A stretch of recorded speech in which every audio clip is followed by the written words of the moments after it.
আজকে আমি বিশ্বকবি রবীন্দ্রনাথ ঠাকুরের জন্মভূমি কবিতাটি আবৃত্তি করছি।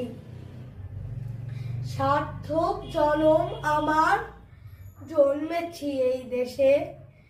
সার্থক জনম মাগো, তোমায় ভালোবেসে। জানি নে তোর ধনরতন আছে কিনা রানীর মতন। শুধু জানি আমার অঙ্গ জুড়ায় তোমার ছায়া এসে। কোন বনেতে জানি নে ফুল গন্ধে এমন করে আকুল। কোন গগনে ওঠে চাঁদ এমন হাসি হেসে। আঁখি মেলে তোমার আলো প্রথম আমার চোখ জুড়ালো। ওই আলোতে নয়ন রেখে মুছবো নয়ন শেষে।